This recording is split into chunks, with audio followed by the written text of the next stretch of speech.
Good morning વિદ્યાર્થી મિત્રો।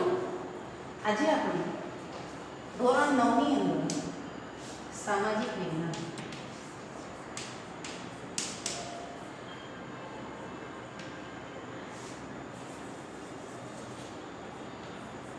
Lecture 3 પ્રકરણ 12 ભારતીય લોકશાહી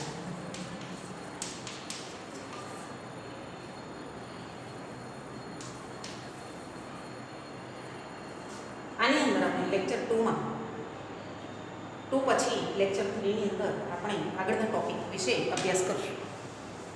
વિદ્યાર્થી મિત્રો, આગળના જે ટોપિક ચાલ્યા છે એ ટોપિક માંથી પણ તમારે પ્રશ્નોના જવાબ બનાવવાના હતા એવું મેં તમને સૂચન કર્યું હતું અને હું આશા રાખું છું કે તમે પ્રશ્નો બનાવ્યા હશે અને જવાબ પણ લખ્યા હશે।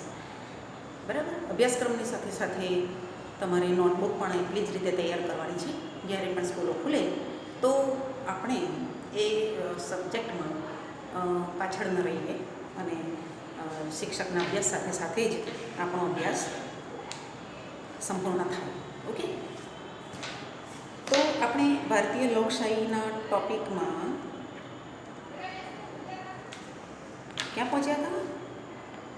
છેલ્લે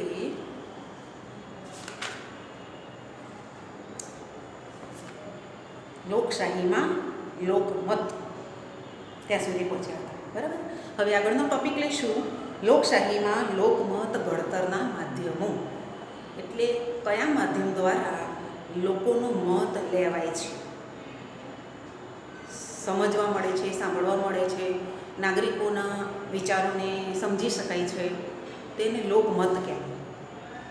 કોઈ એક પ્રશ્ન આપણે પબ્લિક આગળ રાખીએ છીએ તો તે પ્રશ્નના જવાબમાં દરેક નાગરિકો પાસેથી આપણને અલગ અલગ જવાબ મળે છે, તેને લોકમત કહેવાય। તો અહીંયા આપણે એ ટોપિકને લઈશું લોકશાહીમાં લોકમત ઘડતરના માધ્યમો।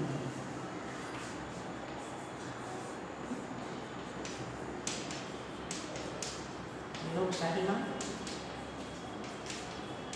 લોકમત માધ્યમના લોકમત ઘડતરના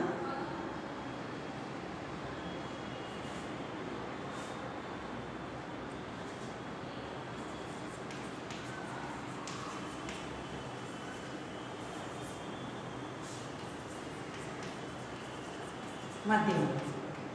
કયા માધ્યમ દ્વારા લોકો પાસેથી મત મેળવી શકાય, વિચારો મેળવી શકાય? લોકમાનસના ઘડતર માટે તેમજ લોકજુવાળ, લોકોમાં કોઈ એક પ્રશ્ન, એક સમસ્યા ઉત્પન્ન થતી હોય છે તો એ સમસ્યા માટે કોઈ આંદોલન કરવામાં આવે છે, કોઈ માંગણીઓ માટે આંદોલન કરવામાં આવે છે, સરઘસ કાઢવામાં આવે છે, રેલીઓ કાઢવામાં આવે છે, નારા બોલાવવામાં આવે છે। ત્યાર પછી કેટલીક વખત એ બાબતો હિંસામાં ફેરવાઈ જતી હોય છે, ત્યારે એને એક જુવાળ કહેવાય છે કે લોકોમાં એક આગ જે ભડકી ઉઠે છે। બરાબર, તો આ પ્રકારના જે લોક જુવાળ છે કે લોકમત છે તે કેવી રીતે મેળવી શકાય? તો આ લોક જુવાળ ઊભો કરવા પ્રચાર પ્રસારના માધ્યમો ખૂબ જ ઉપયોગી થઈ શકે છે। આધુનિક સમયમાં લોકો સુધી વાત કે વિચારને પહોંચાડવા અને અનેક માધ્યમોનો ઉપયોગ થાય છે। આ માધ્યમ મુખ્યત્વે 2 ભાગમાં વહેંચી શકાય। પહેલો ભાગ છે મુદ્રિત માધ્યમ। 2 માધ્યમો,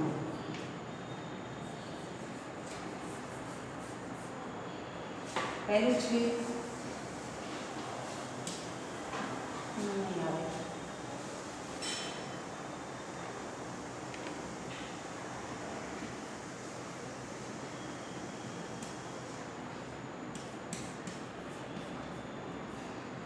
મુદ્રિત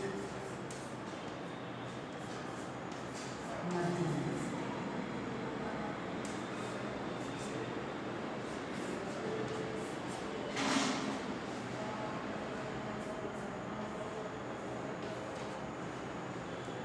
મુદ્રિત માધ્યમ શું છે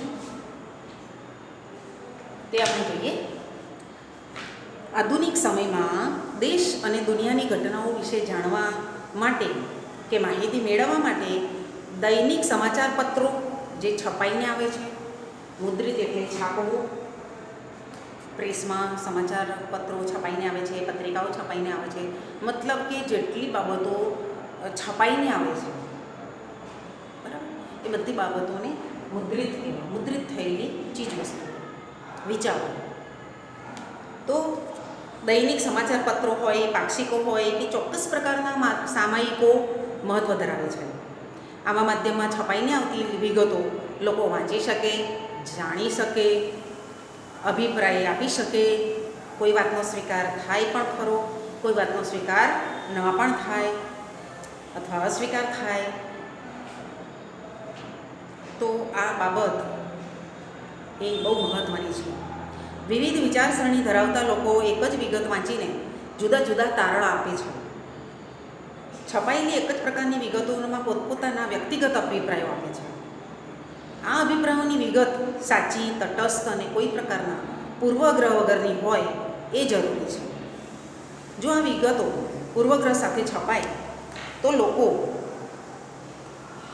ખોટો લોકમત પણ આપી શકે છે, એવી સંભાવના છે. ધારો કે કોઈ એક વિગત છપાય છે કે અત્યારે કોરોનાની મહામારીમાં સ્કૂલો ચાલુ કરવી કે નહીં. જો ભૂપેન્દ્રસિંહ ચુડાસમા આપણને આવો સવાલ કરે છે યા પેપરમાં છપાઈને આવે છે તો આપણો મત જાણવા માંગે છે. કેટલીક વાર વાલી મત હોય છે, કેટલીક વાર લોકમત હોય છે, કેટલીક વાર સંચાલકોનો મત હોય છે અને કેટલીક વખત શિક્ષકોનો પણ મત મેળવવામાં આવતો હોય છે. તો આવો પ્રશ્ન એક છે. તો એ પ્રશ્નો વાંચીને ઘેર ઘેર જેટલા સમાચાર પત્રો જાય છે યા ન્યૂઝ ટેલિવિઝનમાં જોવામાં આવે છે, એ તો પછી ઇલેક્ટ્રિક થઈ ગયું. પણ આપણે મુદ્રિત માધ્યમો વિશે વાત કરીએ તો નેટની અંદર પણ મોબાઈલમાં ન્યૂઝ આવતા હોય છે. તો એ પ્રમાણે વાંચીને લોકો મત આપતા હોય છે. ધારો કે તમે વાંચો છો તો તમે એ પ્રશ્ન વાંચીને કેવો મત આપશો, મતલબ શું વિચારશો? સ્કૂલો ખુલશે કે નહીં, ખોલવી જોઈએ કે નહીં, ખોલવી જોઈએ તો શું કરવું જોઈએ, કોરોનાથી આપણે દૂર રહી શકીએ તેવી કઈ વિગતો છે જેનાથી આપણે દૂર રહીએ અને સ્કૂલો ચાલુ થઈ શકે. તો આવો તમે પણ મત આપી શકો છો. તમે પણ એવું કહી શકો છો કે હા, સ્કૂલ ખોલવી જોઈએ, બરાબર. તમે કદાચ એમ પણ કહી શકો છો કે ના, સ્કૂલ ના ખોલવી જોઈએ. વાલીઓ એમ કહેશે, પપ્પા કે મમ્મી એમ કહી શકે છે કે સ્કૂલો ખોલવી જોઈએ, બરાબર. તમે બીજા વિદ્યાર્થીઓ સાથે વાત કરશો, પોતાના મિત્રો સાથે વાત કરશો કે કોઈ સ્કૂલો ખોલવી જોઈએ કે નહીં, તો કોઈ હા પણ પાડે, કોઈ ના પણ પાડે. આ હા, ના, સ્વીકાર, અસ્વીકાર, સાચું, ખોટું, આ બધી બાબતો કેવી છે? લોકમતની છે. એમાં એક મત હોતો નથી, બરાબર. અને એટલા માટે આજે આપણે એ પ્રશ્ન માટે અટક્યા છીએ. તો આ બાબતને શું કહેવાય? અભિપ્રાયો કહેવાય. કેટલીક વખત કેટલાક મતમાં વધારો હોય છે. તો સ્કૂલો ખોલવી જોઈએ તો હામાં એ જો મત આપવામાં આવેલો હોય, વધારે ટકાવારી જો હામાં હોય તો સ્કૂલો ખોલી શકે છે. અને વાલીઓ એમ કે નહીં, અમે તો અમારા બાળકોને નહીં મોકલીએ, તો સ્કૂલો ના પણ ખોલે. તો વધારે જે બહુમતી જેને કહી શકાય લોકમતમાં, એ બહુમતીને આધારે નિર્ણયો લેવાતા હોય છે. તો કેટલીક વખત ખોટો લોકમત ઊભો કરવા સરકાર પોતાની સિદ્ધિઓ જ બતાવે છે, પોતાની ગલતીઓ બતાવતા નથી. પોતે કેટલા કરોડોનું નુકસાન કરે છે એ સંતાડે છે, છુપાવે છે. પણ એક નાનકડી બાબતમાં એમણે સિદ્ધિ મેળવી હોય તો સરકાર એ સિદ્ધિઓના ગુણગાન ગાતા હોય છે સમાચાર પત્રો દ્વારા, બરાબર. એની ભૂલો છે, નિષ્ફળતાઓ કે ખામીઓ છુપાવે એવું ન બને તે માટે અખબારતંત્ર સ્વતંત્ર અત્યંત જરૂરી છે. કેટલીક વખત આપણે અત્યારે પણ સમાચાર કે ન્યૂઝ જોઈને કે વાંચીને પણ કહેતા હોય છે કે સંદેશવાળો તો વેચાઈ ગયો છે. તો વેચાઈ ગયો છે મતલબ તો કોઈ પક્ષે ખરીદી લીધો છે. તો એ કોંગ્રેસ હોય તો કોંગ્રેસના પક્ષમાં જ સમાચાર બોલાતા હોય યા કહેવાતા હોય યા રજૂ થતા હોય.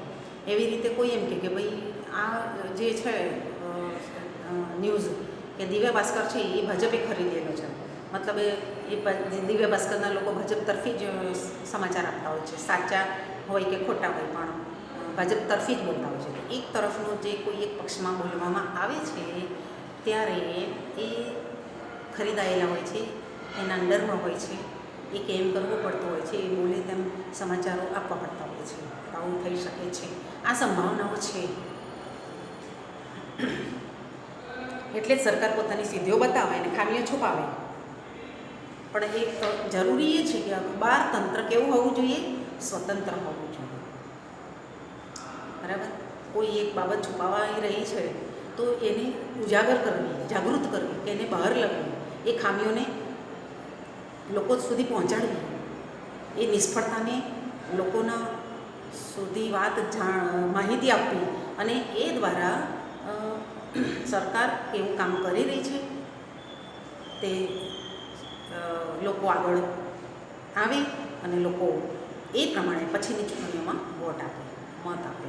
તો આ લોકમત કહેવાય. બરાબર? એક માધ્યમ એવું છે. તો અખબાર તંત્ર કેવું હોવું જોઈએ? સ્વતંત્ર હોવું જોઈએ. આપણો દેશ ભાષા, સંસ્કૃતિ અને પ્રાદેશિક વિવિધતા ધરાવતો દેશ છે. આપણા અખબારોના વાચકોના આકર્ષણના કેન્દ્રો બનેલા છે. આ કારણે તેઓ લોકમત ઘડતરમાં મહત્ત્વની ભૂમિકા ભજવે છે. સમાચાર પત્રો ઘેર ઘેર આવતા હોય છે. એમાં ખાસ ગુજરાત સમાચાર, સંદેશ સમાચાર અને દિવ્ય ભાસ્કર સમાચાર પત્રો એ લગભગ બધાને ઘરે કોઈ એક પ્રકારનું સમાચાર પત્રક આવતું હોય છે. એટલા માટે હંમેશા લોકો દરેક પરિસ્થિતિઓથી જાગૃત રહેતા હોય છે. જ્યાં સાક્ષરતાનું પ્રમાણ ઓછું હોય તેવા દેશમાં કે પ્રદેશમાં મુદ્રિત માધ્યમો લોકમત કેળવવામાં અસરકારક સાબિત નથી થતા, કારણ કે એ અક્ષર જ્ઞાન નથી મેળવેલું, એટલે સમાચાર પત્રો નથી મુકાવતા ઘરે અને વાંચતા પણ નથી. આમ છતાં મુદ્રિત સાહિત્ય પ્રભાવને કારણે આજે વિવિધ સંગઠનો, ઉદ્યોગો, ઉદ્યોગ જૂથો, રાજકીય જૂથો પોતાના દૈનિક પત્રો અને મુખપત્રોનું પ્રકાશન કરે છે. સરકાર દ્વારા અનેક પ્રકારના સામાયિકો, માહિતી આપતા અંકોનું પણ પ્રકાશન કરવામાં આવે છે. તો આ રીતે એક મુદ્રિત માધ્યમ, જેને આપણે સમાચાર પત્ર કહીએ છીએ, એ ઘેર ઘેર પહોંચે છે. દેશની, પ્રદેશની અને વિદેશની પણ માહિતી આપણને ઘેર બેઠા મળી જતી હોય છે. હવે મુદ્દો બદલાશે. મુદ્રિત માધ્યમ પછી વિજાણુ માધ્યમ.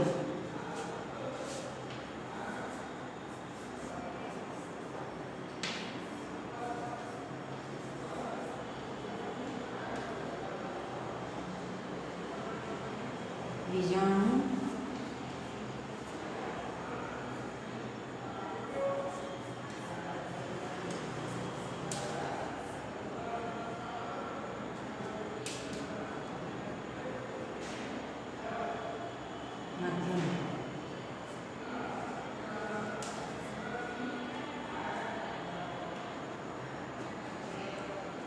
વિજાણુ માધ્યમ શું છે? ઇલેક્ટ્રોનિક ચીજો છે, જેમ કે ટેલિવિઝન છે, સેલફોન છે, એ ટાઈપની જે વસ્તુઓ છે, રેડિયો છે. બરાબર? તો એ દ્વારા આપણને જે સમાચારો જાણવા મળે છે તે એ માધ્યમ દ્વારા પણ લોકો સુધી પહોંચતી હોય છે અને લોકમત આપતા હોય છે. તો લોકમતના ઘડતરમાં રેડિયો, ટેલિવિઝન, સિનેમા જેવા દ્રશ્ય શ્રાવ્ય માધ્યમોનું સ્થાન મહત્ત્વનું છે. સિનેમા કેવું ચીજ છે? કેવી વસ્તુ છે? દ્રશ્ય અને શ્રાવ્ય. ટેલિવિઝન કેવું ચીજ છે? દ્રશ્ય અને શ્રાવ્ય. દ્રશ્ય એટલે જોઈ શકાય અને સાંભળી પણ શકાય. રેડિયો કેવું માધ્યમ છે? દ્રશ્ય નથી તો શ્રાવ્ય માધ્યમ છે, કારણ કે એ ધ્વનિ દ્વારા, અવાજ દ્વારા આપણે સાંભળીએ છીએ. એમાં બોલનાર વ્યક્તિને આપણે જોઈ શકતા નથી. જ્યાં નિરક્ષરતાનું પ્રમાણ વધુ હોય ત્યાં વિજાણુ માધ્યમ વધુ અસરકારક હોય છે, કારણ કે દ્રશ્ય જોઈને એ વાંચી નથી શકતા. એટલા માટે દ્રશ્ય જોઈને કે સાંભળીને એ પોતાના મત આપતા હોય છે. વર્તમાનપત્રો કે સામાયિકો દ્વારા રેડિયો, ટેલિવિઝનનું મહત્ત્વ વધારે જોવા મળે છે. દેશ વિદેશની ઘટનાઓ આજે રેડિયો અને ટેલિવિઝન દ્વારા જીવંત પ્રસારણ સુધી સરળતાથી પહોંચી શકે છે. ધારાવાહિકો એટલે કે સિરિયલો, નાટકો અને ફિલ્મ દ્વારા મનોરંજનની સાથે અનેક પ્રકારની સમસ્યાઓને ઉજાગર કરવામાં આવે છે. અસ્પૃશ્યતા, દહેજ પ્રથા, શોષણ, ગરીબી, સામાજિક અને આર્થિક ઉપરાંત અનેક સમસ્યાઓને રજૂઆત અસરકારક રીતે લોકમત મેળવી શકાય છે. આધુનિક સમયમાં ટેલિવિઝન ઉપરાંત ઇન્ટરનેટના આગમન અને તેના ફેલાવાથી લોકો ઘેર બેઠા સમાચારો, ધારાવાહિકો, નાટકો અને ફિલ્મનો આનંદ માણે છે. આજે આ માધ્યમ દ્વારા રજૂ થતી વિકૃત, બીભત્સ અને હિંસાની માણસ પર ખરાબ અસર થઈ શકે છે. કારણ કે ધારાવાહિકોમાં અને ફિલ્મોમાં એ બે પ્રકાર હોય છે, એક નાયક અને ખલનાયક. નાયક સારા કામ કરતો બતાવે છે અને ખલનાયક બુરા કામ કરતો બતાવે છે. પણ આપણે શું મેળવવાનું છે તે આપણી પર આધારિત છે. જેમ કે રામાયણની ધારાવાહિક હોય તો રામના આદર્શો આપણે જોવાના છે, એને ગ્રહણ કરવાના છે. રાવણના જે વિચારો વ્યક્ત કરવામાં આવે છે ધારાવાહિકમાં તે બુરા હોય તો તેને એક્સેપ્ટ નથી કરવાના હોતા, એને ગ્રહણ કરવાના નથી હોતા. તેવી રીતે કોઈ પણ પ્રકારની સિરિયલો છે જે આપણા માનસને વિકૃત કરી શકે છે, પણ આપણે વિકૃતિ મેળવવાની નથી. બરાબર. બીભત્સ એટલે ખરાબ દ્રશ્યો જે આજે ટેલિવિઝનમાં બતાવવામાં આવે છે, હિંસા, નાની નાની વાતમાં લોકો હિંસા કરતા હોય છે, વેરની ભાવના રાખતા હોય છે, દ્વેષ કરતા હોય છે. અને અત્યારે તો કેટલી બધી ધારાવાહિક એટલે કે સિરિયલોમાં પણ આ પ્રકારની બાબતો બતાવવામાં આવે છે જે આપણામાં આવી શકે છે, બીભત્સ અને હિંસક. તો એ બાબત નથી ગ્રહણ કરવાની, એ આપણે યાદ રાખવાનું છે. આવા માધ્યમના અયોગ્ય પ્રસારણ ન થાય તેના પર યોગ્ય નિયંત્રણ મૂકવા જરૂરી છે. અત્યારે જે એડવર્ટાઇઝ પણ આવે છે તે બહુ ખરાબ પણ આવી શકે છે, આવે જ છે. આપણે કશું કરી શકતા નથી, પણ વાસ્તવમાં આપણે એનો વિરોધ કરીએ તો નીચે એક સ્ક્રીન આવતી હોય છે જેમાં લખેલું હોય છે કે તમને કોઈ પણ પ્રકારની માહિતીથી સમસ્યા હોય તો તમે જણાવી શકો છો. તો કેટલીક જાહેરાતો છે એ પણ બહુ બીભત્સ આવતી હોય છે જે અયોગ્ય નથી. આપણે બધા ફેમિલી સાથે બેઠા હોય છે ટેલિવિઝન આગળ, અને આપણે પણ એ દ્રશ્ય જોઈએ છે, બાળકો પણ જોઈએ છે, જે યોગ્ય નથી. તો તમે એ ચેનલ કે આપેલ જે વિગત છે એના દ્વારા તમે જાણ કરી શકો છો. આજકાલ ટેકનોલોજી એટલી ઝડપી છે કે ઇન્ટરનેટ અને સેલફોન દ્વારા સતત લોકો એકબીજાના સંપર્કમાં રહે છે અને વિચારો ફેલાવે છે. આજે લોકમત મેળવવા માટે બીજાણું માધ્યમનો હોબાળો પ્રમાણમાં વધુ છે. ટેલિવિઝન, રેડિયો, ખાનગી રેડિયો એટલે કે FM આધુનિક સમયમાં લોકમત મેળવવા એ વિશિષ્ટ સાધન બની ગયું છે. આજના સમયમાં બીજાણું માધ્યમો ખૂબ જ મહત્ત્વના સ્થાન ધરાવે છે. લોકશાહીમાં લોકો અને સરકારે ધીરજ રાખવી જરૂરી થઈ પડે છે. લોકોની વાત, વિચાર, વિગત સરકાર સુધી પહોંચે. સરકારની વિવિધ યોજનાઓની વિગતો અને સરકારની સિદ્ધિઓ લોકો સુધી પહોંચાડવામાં આ માધ્યમ ખૂબ જ ઉપયોગી છે. રેડિયો દૂર તેમજ અંતરિયાળ પ્રદેશો સુધી પોતાનું કાર્યક્ષેત્ર ધરાવે છે. માત્ર શ્રાવ્ય માધ્યમ હોવાથી રેડિયો અસરકારક માધ્યમ બની શક્યો નથી. રેડિયોની સરખામણીમાં ટેલિવિઝન પ્રસારિત કાર્યક્રમો ખર્ચાળ હોવા છતાં બીજાણું માધ્યમ તરીકે તે લોકભોગ્ય બન્યા છે. લોકશાહીમાં લોકો પ્રથમ રાષ્ટ્રહિતને મહત્ત્વ આપીને જ પોતાનું લોકમત રજૂ કરવી અપેક્ષા રાખવામાં આવે છે. તો અહીંયા બીજાણું માધ્યમ ટૉપિક પૂરો થાય છે અને હવે લોકશાહીના પ્રકાર જોઈએ.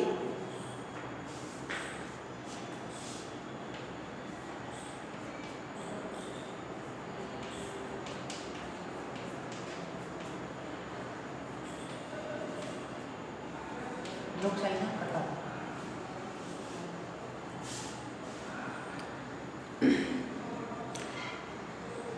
સંસદીય લોકશાહી અને પ્રમુખીય લોકશાહી બે પ્રકાર છે.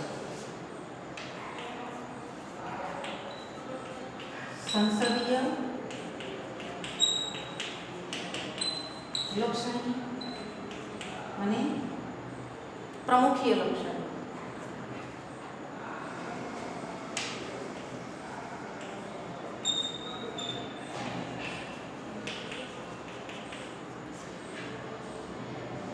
આપણા દેશે સંસદીય લોકશાહીનો સ્વીકાર કર્યો છે, જેમાં લોકસભામાં જે પક્ષને સ્પષ્ટ બહુમતી મળી હોય તેના નેતાને રાષ્ટ્રપ્રમુખ વડાપ્રધાન તરીકે નિમે છે. વડાપ્રધાન સરકારની રચના કરે છે. આ સંસદીય સરકાર લોકસભાને સંપૂર્ણપણે જવાબદાર છે. જ્યાં સુધી સરકાર લોકસભાના બહુમતી સભ્યોનો વિશ્વાસ ધરાવતી હોય ત્યાં સુધી જે તે સત્તા ઉપર રહી શકે છે. તો પ્રમુખીય લોકશાહીમાં શું છે?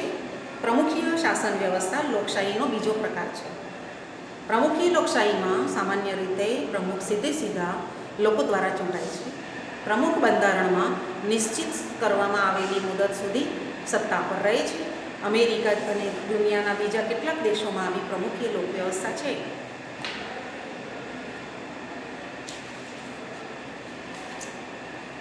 પછીનો ટોપિક આવશે લોકશાહીમાં ચૂંટણી તંત્ર શું કામ કરે.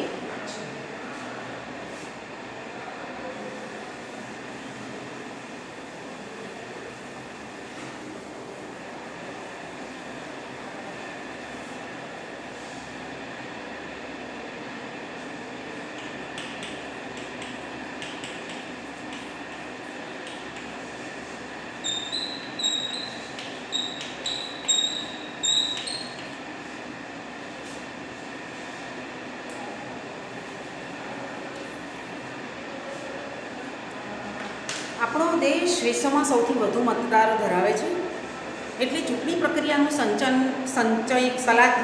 સંચાલન, નિયમન અને નિરીક્ષણ ચૂંટણી પંચ કરે છે. દેશની લોકશાહી જીવંત રહે તે માટે ચૂંટણી પંચ સ્વતંત્ર, નિષ્પક્ષ અને તટસ્થ હોવું જોઈએ. ચૂંટણી પંચની સ્વાયત્તતા જળવાઈ રહે તે જરૂરી છે. આ માટે ચૂંટણી કમિશનરોની નિમણૂક, નોકરીની શરતો, હોદ્દા પરથી મુક્ત કરવા કે દૂર કરવા માટે બંધારણમાં ચોક્કસ જોગવાઈઓ કરવામાં આવેલી છે. સંસદ, રાજ્યોની વિધાનસભા, વિધાન પરિષદ ઉપરાંત રાષ્ટ્રપ્રમુખ, ઉપરાષ્ટ્રપ્રમુખની ચૂંટણી કરવા માટેની જવાબદારી અને સત્તા ચૂંટણી પંચની છે. વિધાનસભા કે સંસદની 5 વર્ષની મુદત પૂર્ણ થાય ત્યારે તેનું વિસર્જન કરી નવેસરથી ચૂંટણી કરવામાં આવે છે. આપણા દેશની ચૂંટણી ગુપ્ત મતદાન દ્વારા થાય છે. કોઈના અવસાન કે રાજીનામાથી ખાલી પડેલ બેઠક ભરવા માટે યોજાતી ચૂંટણીને પેટા ચૂંટણી કહેવામાં આવે છે. સૌપ્રથમ ઉમેદવારી પત્ર ભરે, ચકાસણી કરવામાં આવે, ઉમેદવારી પત્ર પાછો ખેંચવાની તારીખ, ઉમેદવારની અંતિમ યાદીની જાહેરાત, ચૂંટણી પ્રતીક ફાળવવા માટે નક્કી કરવામાં આવતી બાબતો જે ચૂંટણી પંચના કાર્યક્ષેત્રમાં આવે છે. ચૂંટણીની તારીખો જાહેર થાય તે સમયથી જ આચારસંહિતા લાગુ પડે છે. સરકાર આચારસંહિતાના અમલ દરમિયાન લોકમતને પ્રભાવિત થાય તેવા કોઈ નીતિ વિષયક નિર્ણયો કે લાભકારી જાહેરાતો આપી શકતા નથી.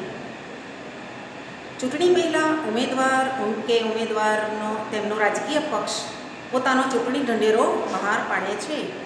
આ ચૂંટણી ઢંઢેરામાં આર્થિક સંરક્ષણની વિદેશ નીતિ અને સરકારની કરવા ધારેલી કામગીરી અને યોજનાઓ ઉપરાંત વિવિધ સમસ્યાઓ અને તેના નિરાકરણ સંદર્ભે પોતાનું કે રાજકીય પક્ષનું વર્ણન સ્પષ્ટ કરે છે. હવે પછીનો ટોપિક આવશે લોકશાહીમાં ગુપ્ત મતદાન.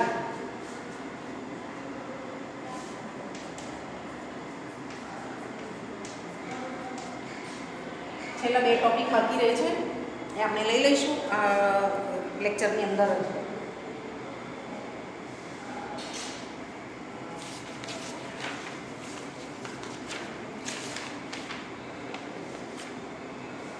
મારા ખ્યાલ પ્રમાણે બીજો લેક્ચર છે, સોરી,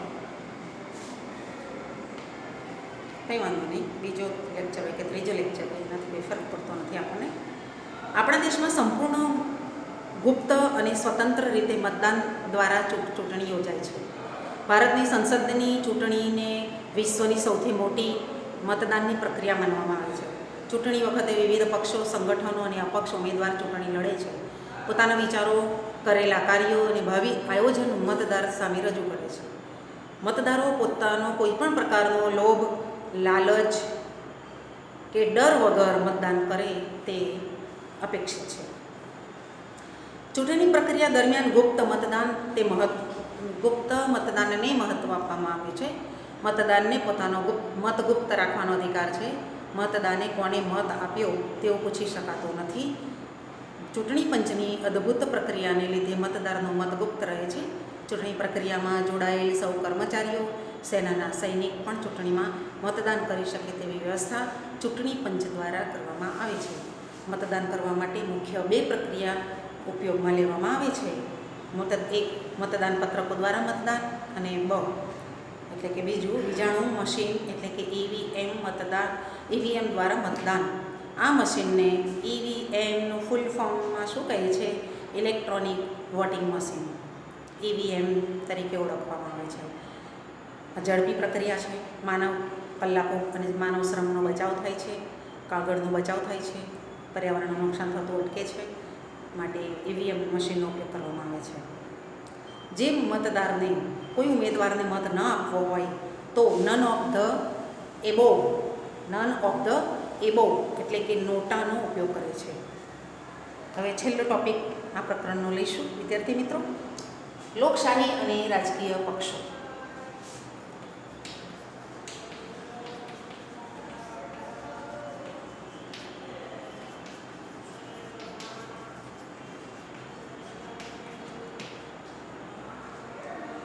મહત્વનો ટોપિક છે વિદ્યાર્થી મિત્રો. આપણા દેશમાં બહુપક્ષીય લોકશાહી હોવાથી દેશમાં અનેક નાના મોટા રાજકીય પક્ષો છે. પક્ષને માન્યતા આપવા માટે ચૂંટણી પંચે ચોક્કસ ધોરણો નક્કી કર્યા છે. રાષ્ટ્રીય કે પ્રાદેશિક પક્ષ તરીકે ચૂંટણી પંચ ચોક્કસ નીતિ અને નક્કી કરેલા ધોરણોને આધારે માન્યતા આપે છે. રાજકીય પક્ષ ઓછામાં ઓછા 4 રાજ્યોમાંથી ચૂંટણી લડે છે. આ 4 રાજ્યોમાં યોજાયેલ છેલ્લી ચૂંટણીઓમાં કુલ મતદાનના 4% મત મેળવનાર રાજકીય પક્ષને રાષ્ટ્રીય પક્ષ અને અન્ય પક્ષને પ્રાદેશિક પક્ષ તરીકે માન્યતા આપવામાં આવી છે. ચૂંટણી પંચ દ્વારા આપવામાં આવેલ માહિતી અનુસાર 10 માર્ચ 2014 સુધી દેશમાં 1593 એટલે 1593 રાજકીય પક્ષો નોંધાયા છે. છેલ્લા વર્ષે 239 પક્ષનો વધારો થયો છે. આપણા દેશમાં કેવા પ્રકારના પક્ષો છે? ભારતીય રાષ્ટ્રીય કોંગ્રેસ INC, જેને આપણે કોંગ્રેસ કહીએ છીએ, અને ભારતીય જનતા પાર્ટી BJP આ મુખ્ય રાજકીય પક્ષો છે. BSP Bahujan Samaj party, community party of India CPI, communist party of India જેને આપણે માર્કસિસ્ટ કહીએ છીએ CPIM, અને રાષ્ટ્રીય કોંગ્રેસ પાર્ટી NCP જેવા રાષ્ટ્રીય સ્તરના પક્ષો છે. આ ઉપરાંત શિવસેના, તૃણમૂલ કોંગ્રેસ, સમાજવાદી પાર્ટી, દ્રવિડ મુનેત્રઝમ DMK, ઓલ ઇન્ડિયાના દ્રવિડ મુનેત્રત્રમ AIADMK આ પ્રકારના નામ ધરાવે છે પક્ષો. આમ આદમી party AAP, Janata Dal United JDU, રાષ્ટ્રીય જનતા દળ RJD જેવા પક્ષો પ્રાદેશિક પક્ષો છે. રાષ્ટ્રીય પક્ષ તરીકે માન્યતા અને પક્ષની માન્યતા મેળવેલ મતના આધારે રદ થઈ શકે છે. કેટલાક પ્રાદેશિક પક્ષોને રાષ્ટ્રીય પક્ષ તરીકે માન્યતા મળી શકે છે. સરકાર બનનાર, સત્તા ભોગવનાર પક્ષ સત્તા પક્ષ અને વિરોધ કરનાર વિરોધ પક્ષ તરીકે ઓળખાય છે. સરકારનો નીતિ વિષયક લોકતાંત્રિક ઢબે વિરોધ દર્શાવીને લોકમત ઘડતરનું કાર્ય કરે છે. જરૂર પડે તો તેનો સામાજિક અને જાહેર હિત ધરાવતા પ્રશ્નોમાં સરકારને સહકાર આપે તે તંદુરસ્ત લોકશાહીમાં અપેક્ષિત છે. સરકાર પક્ષ વિરોધ પક્ષના સમતોલ સંબંધો ઉપર લોકશાહીની સફળતાનો આધાર છે. અસરકારક અને સબળ વિરોધ પક્ષ એ જીવંત લોકશાહી માટે અનિવાર્ય શરત છે. લોકશાહી એક રથ છે. સત્તા પક્ષ અને વિરોધ પક્ષ લોકશાહી રથના 2 પૈડા છે. વિદ્યાર્થી મિત્રો, અહીંયા આપણે પ્રકરણ પૂર્ણ થાય છે અને હવે આપણે અહીંયા નાના જે પ્રશ્નો તમને બનાવવા આપેલા છે તે પૂર્ણ કરજો. ત્યાર પછી જ સ્વાધ્યાયનું કામ કરજો, પ્રકરણ વાંચજો અને અભ્યાસમાં રેગ્યુલર રહેજો. નમસ્કાર.